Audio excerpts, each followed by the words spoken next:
प्यारे बच्चों, आज की इस क्लास में हम पढ़ेंगे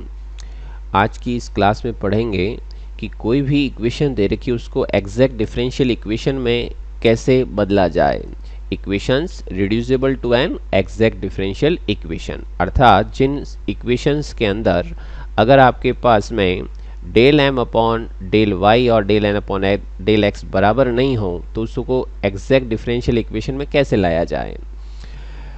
और इस इक्वेशन में लाने के लिए हमें जिस प्रोसेस की ज़रूरत रहती है, जिस टर्म्स की ज़रूरत रहती हैं, वो है आपके पास में एक समाकलन गुणक IF। इसके बारे में अपन समझते हैं।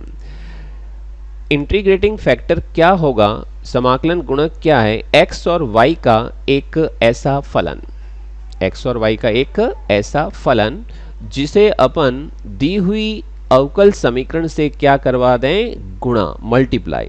जैसे ही मल्टीप्लाई करवा दिया उसके बाद वो इक्वेशन किस में बदल जाएगी? आपकी एग्जैक्ट समीकरण में बदल जाएगी। तो यहाँ जिस फलन से आपने इसको मल्टीप्लाई करवाया वो आपका क्या कहलाएगा? IF, function of x and y which multiply of the given differential equation and equation reduced to in exact differential equation, then function xy is called integrating factor।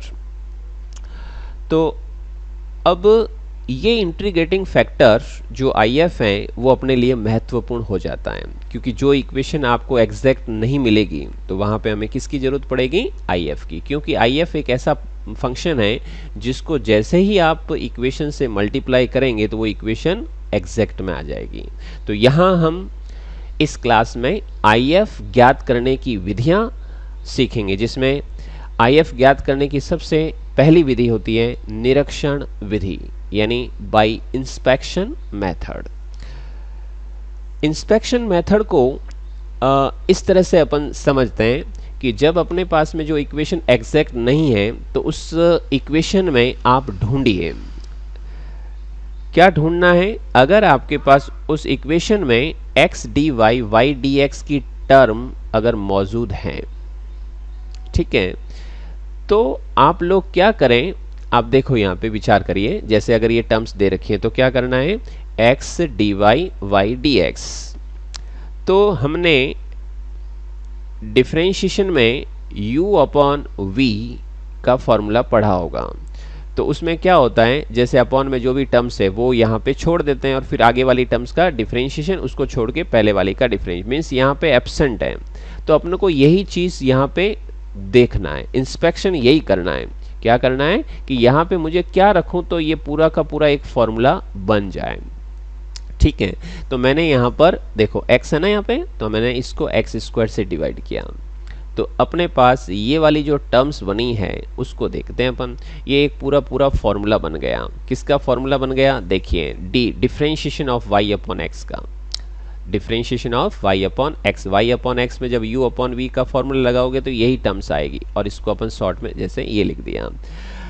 यहाँ पे विचार ये भी आ सकता है कि भाई स्टार्टिंग x से है तो हमने x² से डिवाइड किया, और y से हो तो y भी तो हो सकता है। तो y लाने के लिए बाहर मैंने माइनस ले लिया, तो y dx minus x dy, और इस केस में हमने इसको y² से डिवाइड कर दिया। तो अब ये भी फॉर्मूला जब इसमें लगाओगे तो इसमें differentiation of x upon y का हो जाएगा, क्योंकि y नीचे है तो y, और आप लगा के चेक कर सकते हैं इसके अंदर माइनस। अब इन दोनों ही केस के अंदर हम कह सकते हैं कि अगर इस तरह की टर्म्स अगर क्वेश्चन में प्रेजेंट है, अपने क्वेश्चनों में यही ढूंढना है। अगर ये चीज़ मिलती है तो हमारा जो IF होगा वो 1/x² या फिर 1/y², बिकॉज हम इस इक्वेशन को मल्टीप्लाई करेंगे तो ये x² नीचे आ जाएगा, इसको मल्टीप्लाई करेंगे तो y² नीचे आ जाएगा। और देखिए और चीज़ें आपको समझाते हैं इसके अंदर आगे। जैसे मान लो कि अगर इसी इक्वेशन में हमारा विचार करते हैं कि भाई x dy minus y dx के नीचे अगर मैं IF ये लेके चलो x² प्लस y², क्योंकि जब भी ये टर्म्स होगी तो ये दोनों में से कोई न कोई तो चीज़ बन जाएगी। तो मैं क्या करता हूँ, इसके अंदर और फॉर्म बनाता हूँ। क्या फॉर्म बताता हूँ? इसमें x² जो दे रखा है, x है ना, तो x² को कॉमन ले लिया, यहाँ से x² आउट। जैसे ही एक्स स्क्वायर आउट हुआ तो अंदर अपने पास में ये टर्म्स मिल गई और इस टर्म से ये पूरा एक फॉर्मूला जनरेट हो जाएगा। कैसे होगा बेटा, देखो आप सब जानते हो 1/1 प्लस एक्स का whole square that is tan inverse x. तो ये तो वैसे ही आपके पास में y/x का ही डिफ्रेंशिएशन है। तो इस तरह से आप लोग इस पार्ट को समझें कि भाई ये किसी न किसी का डिफ्रेंशिएशन है, ठीक है ना। अब स्टार्टिंग x से हो रही है या फिर y से। अगर मैं इसमें स्टार्टिंग y से करता तो मैं यहाँ पे y स्क्वायर को आउट करता, y स्क्वायर को कॉमन करता। तो यहाँ पे जो IF होगा वो क्या हो जाएगा 1/x square plus Y square. तो इस तरह से हमें ढूंढना है अपने प्रश्न के अंदर। जैसे एक और देखिए, जैसे x dy minus y d x है, तो मैंने इसको डिवाइड कर दिया इससे, डिवाइड किया इससे, तो x root of x square minus y square. तो अपने पास में यहाँ x से स्टार्ट है तो यहाँ पे एक्स स्क्वायर को आउट करो, बाहर क्या बना दो एक्स स्क्वायर, और ये फिर फॉर्मूला बन गया 1/ ये समथिंग जो दे रखा है, ये वाली टर्म्स आपकी साइन इनवर्स y/x को रिप्रेजेंट करेगी, मतलब इसका डिफरेंशिएशन यही होगा। ठीक है, अब देखिए बेटा कुछ और, जैसे अब यहाँ पे दो चीज़ें देखें ना, तो अब इसको और सोच विचार करके देखिए कि अगर y into e raise to x d x है और minus e raise to x d y है, तो अब यहाँ पे क्या ढूंढना है हमें, वो चीज़ जो इसमें डिवाइड किससे करनी है। देखो y है, ई रेस टू एक्स है, तो यहाँ पे किसका डिफरेंशिएशन हुआ है x का, ई रेस टू एक्स का ई रेस टू एक्स और dx, और जब मैं यहाँ पे ई रेस टू एक्स को छोड़ूंगा तो डिफरेंशिएशन किसका होगा dy का। मीन्स यहाँ पर हमें डिवाइड किससे करना है y स्क्वायर से, तो यहाँ पे y स्क्वायर और ये पूरी टर्म्स एक इसमें रिड्यूस हो जाएगी, differentiation of e raise to x upon y. ध्यान रहे जिससे डिवाइड करते हैं जिसका होल स्क्वायर है वही नीचे रखना है, सेकंड टर्म अपने आप ही ऊपर आ जाएगी, और चेक करना है कि सही भी है गलत है, तो इसका डिफरेंशिएशन करके भी देख लो आप लोग, यही आएगा। अब ये तो हो गया आपके पास में डिवीजन वाले फॉर्मूले। अब अपन को देखना है कि अगर u डॉट v जो हमने 12th में पढ़ा है कि अगर दो फंक्शन मल्टीप्लाई में हो तो एक को छोड़ के दूसरे का, दूसरे को छोड़ के पहले का डिफरेंशिएशन करते हैं, तो यहाँ पर भी ऐसा ही देखेंगे y स्क्वायर dx और 2x y dy। मान लो किसी क्वेश्चन में ये प्रेजेंट है, तो आप क्या करोगे, सोचो y स्क्वायर को छोड़ा, x का डिफरेंशिएशन dx, और यहाँ पर अपन इस x को छोड़ेंगे तो y स्क्वायर का डिफरेंशिएशन 2y dy। मीन्स ये आपके पास शॉर्ट में इसको ये भी लिख सकते हैं d of y square of x। तो इसको किसी नंबर से डिवाइड करने की ज़रूरत ही नहीं पड़ी, तो फंक्शन से डिवाइड करने की या मल्टीप्लाई करने की ज़रूरत नहीं पड़ी, तो इसका मतलब इसमें if जो होगा वो क्या होगा 1, जिससे ज़रूरत ही नहीं पड़े उसका 1 हो जाएगा। जैसे ये वाली terms x dy y dx, तो यहाँ पर भी आप देख सकते हो d ऑफ एक्स वाई का ये डिफरेंशिएशन है। जैसे अगर x dy y dx और अपॉन में x y का होल स्क्वायर जैसे ये दे रखा है, तो नीचे ये भी टर्म्स बन जाएगी, मतलब इसका if अगर 1 है तो इसका if 1/x y का होल स्क्वायर भी हो सकता है। तो इससे ये चीज़ लेके आना है तो इसको t मानेंगे तो ये dt बनेगा dt/t square that is differentiation of -1/xy। अपन इन निरीक्षण विधि में आई हुई कुछ टर्म्स को मैंने अभी समझाया है, कोशिश करें समझ में आए, बट अब आगे का जो पार्ट दे रखा है इसको अपन एग्जाम्पल के थ्रू समझेंगे तो ये सारी जितनी भी चीज़ें आपको बताई गई है वो सारी की सारी आपको समझ में आने लग जाएगी। करना क्या होता है वो देखिए, अब 1 बाय 1 एग्जाम्पल से इसको समझने की कोशिश करना, बहुत ही सरल तरीके से समझा रहा हूँ। देखो जैसे ये क्वेश्चन है, ये क्वेश्चन है कि y minus x square d x, y minus x square d x, x square sine y minus x of d y, ये इक्वेशन दे रखी है। तो हम सबसे पहले जाते ही क्या करेंगे, सबसे पहले m चेक करो, इसका n चेक करो, दोनों के m और n पता लग गए, निकाला तो क्या आया del m upon del y 1, ये निकाला तो ये आया। तो ये इक्वेशन तो पता चल गई भाई एग्जैक्ट नहीं है। जब एग्जैक्ट नहीं है, not an exact differential equation, तो आपका पहला चरण जो होता है इसके अंदर जो अपन को ध्यान रखना है, क्या करना है, पूरी इक्वेशन को रीअरेंज कर दो। क्या करना है, रीअरेंज करना है। कब, जब ये दोनों इक्वल ना हो, ना इक्वल है तो इसको खोल दो, पूरी इक्वेशन को ओपन कर दो मल्टीप्लाई वगैरह करके। तो हमने क्या किया, ये कर दिया मल्टीप्लाई, ये वाली इक्वेशन बन गई वापस। अब अगला स्टेप क्या ध्यान रखना है, जैसा कि मैंने अभी आपको बताया कि इक्वेशन में क्या प्रेजेंट होना चाहिए, इक्वेशन में प्रेजेंट होना चाहिए y dx और x dy।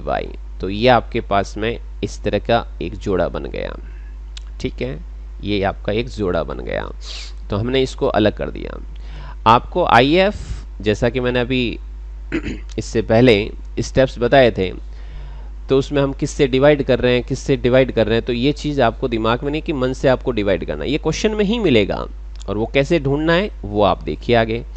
जैसे ही हमने इसको इसके साथ रखा तो ये स्टेप आया, ठीक है। तो इसके नीचे हमें किसकी जरूरत पड़ रही है, देखो y dx x dy, इसके नीचे हमें y स्क्वायर की जरूरत पड़ रही है, ठीक है, इसके नीचे y स्क्वायर।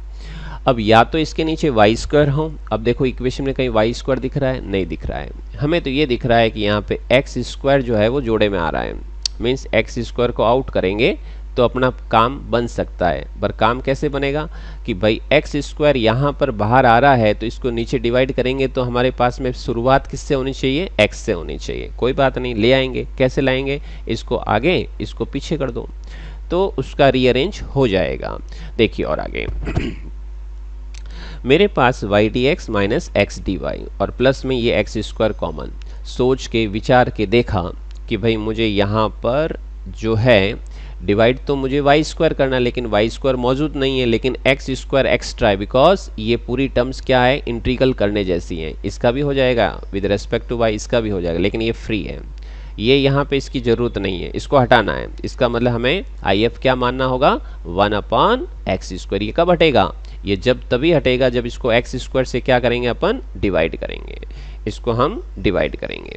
तो IF क्या मिला, 1/x स्क्वायर। जैसे हम इस IF को इस इक्वेशन से क्या करते हैं, मल्टीप्लाई करेंगे। ये सारा जो हमने IF निकाला ये कौन सी विधि लग रही है, निरीक्षण विधि, निरीक्षण विधि बाय इंस्पेक्शन मेथड। तो जैसे ही हम डिवाइड करेंगे तो ये आ गया।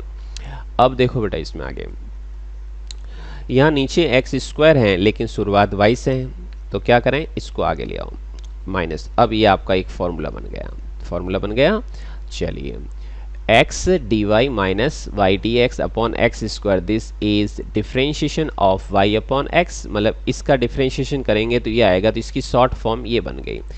अब sine y dy minus dx, क्योंकि यहाँ से आपके पास सिंप्लीफाई हो चुका है। अब आप क्या करो, इसमें पूरे में इंटीग्रल साइन लगा दो। क्या करना है, इंटीग्रल साइन, तो इसका इंटीग्रल x, इसका इंटीग्रल cos y माइनस में। अब यहाँ पर ध्यान रखें कि dx का जो इंटीग्रल होता है वो x होता है और d थीटा का जो इंटीग्रल होता है वो थीटा होता है, ठीक है। तो d अल्फा का इंटीग्रल अल्फा होगा, तो इसका इंटीग्रल क्या होगा, y upon x minus cos y minus x equals to c। अब देखते हैं एक और एग्जाम्पल, आई थिंक समझ में आने लगा होगा, और देखते हैं अपन इसके ऊपर एग्जाम्पल और क्लियर हो जाएगा। देखिए ये इक्वेशन दे रखी है और इसको क्या करना है, हमें सॉल्व करना है। तो क्या करो बेटा, आप इसमें सबसे पहले m देखो n देखो, चेक किया ये निकला, इसको चेक किया ये निकला, मतलब इस m का y के रेस्पेक्ट में डिफ्रेंशिएशन ये आया, और इसमें dy जो दे रखा है उसमें जो ये n है x के रेस्पेक्ट में 1 आ गया।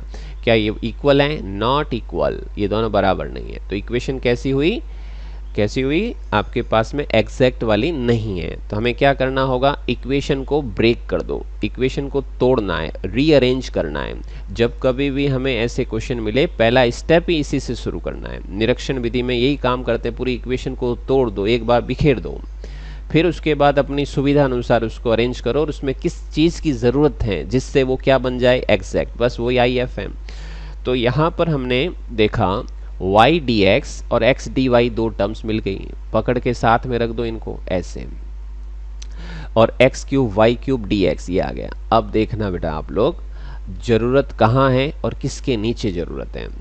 यहाँ पर x क्यूब और dx का तो इंटीग्रल हो जाएगा, y क्यूब फ्री है, चलो हम एक्स क्यूब को अगर आई एफ मानते तो इसका तो सॉरी वाई क्यूब को अगर अपन आई एफ मानते तो ये तो इंटीग्रल हो जाएगा, लेकिन वाई क्यूब यहाँ नीचे आने से ये इंटीग्रल करने जैसा नहीं होगा। तो क्या करें, फिर अपन एक काम करते हैं, इस पूरी टर्म्स को इसके नीचे ले आते हैं। इस पूरी टर्म्स को ही नीचे लाएंगे तो क्या बना, एक्स वाई का होल क्यूब, और ये इंटीग्रल साइन इसलिए क्योंकि इसका डिफरेंशिएशन यही होता है। अपन सब जानते हैं कि एक्स वाई का differentiation y d x plus x d y, ठीक है। तो इस केस में हमने किससे डिवाइड किया, मतलब किससे मल्टीप्लाई किया, 1 अपॉन एक्स वाई का whole cube. So here I F क्या हुआ आपके पास में, ये वाला 1 अपॉन एक्स वाई का होल क्यूब। कोई दिक्कत नहीं इसमें भी। अब इंटीग्रल साइन करते हैं, तो देखो इसका इंटीग्रल आप लोग इस तरह से भी कर सकते हैं, integral of D x x, इसको मन में अगर सोचोगे टी तो ये डी टी, और D T upon T cube integrate करोगे तो आप लोगों के पास ये रिजल्ट मिल जाएगा। और ये इसका क्या मिल गया, एक जनरल सॉल्यूशन। एक और क्वेश्चन मैं आपको बताता हूँ बेटा, जितना भी हमने अभी तक पढ़ा नया टॉपिक है, तो हो सकता है बीच बीच में दिक्कत रहे, लेकिन इन एग्जाम्पल से आप लोगों के ये सारे जो भी आपके डाउट्स हैं वो सारे क्लियर हो जाएंगे। अब देखते हैं अपन इसके आगे, जैसे ये है इस इक्वेशन में भी m दे रखा है, n दे रखा है, m और n, तो दोनों के हमने क्या किए, डिफरेंशिएशन। तो यहाँ पे y के रेस्पेक्ट में और x के रेस्पेक्ट में ये इक्वल नहीं होंगे, जो भी निकालोगे आप ये इक्वल नहीं होंगे। तो इक्वेशन कैसी होगी आपके पास में, एग्जैक्ट नहीं है, नॉट एन एग्जैक्ट। तो क्या किया, इक्वेशन नंबर 1 को हमने तोड़ दिया, ब्रेक कर दिया। जैसे ही हम ब्रेक करेंगे तो अब हमें इसको रीअरेंज करना है, और वो कैसे करना है चेक करें। देखो हमारे पास क्या कहीं पे ऐसा कोई पेयर बन रहा है जिसमें या तो मल्टीपल वाला फॉर्मूला या फिर डिवीजन वाला फॉर्मूला अप्लाई हो रहा है। तो देखिए मुझे जहाँ तक दिख रहा है, आप देख सकते हो ये एक तो माइनस आ गया ना बीच में, माइनस आने का मतलब इसमें u अपॉन v का फॉर्मूला अरेंज हो सकता है। तो यहाँ से आप क्या करिए, इनको पेयर बनाइए। इनको पेयर बनाने की मैंने एक कोशिश की कि भाई इस तरह से अरेंज कर दूँ, चलो बना लिया। अब अगला स्टेप क्या, इसके अंदर वो फॉर्मूला एडजस्ट हो रहा है। तो देखिए यहाँ पे अगर मैं ढूंढूं तो किसका अवकलन हुआ है और किसको फ्री किया है, तो यहाँ पे y छूटा तो e रेज टू x का differentiation e raise to x into d x, और e रेज टू x को छोड़ोगे तो y का dy।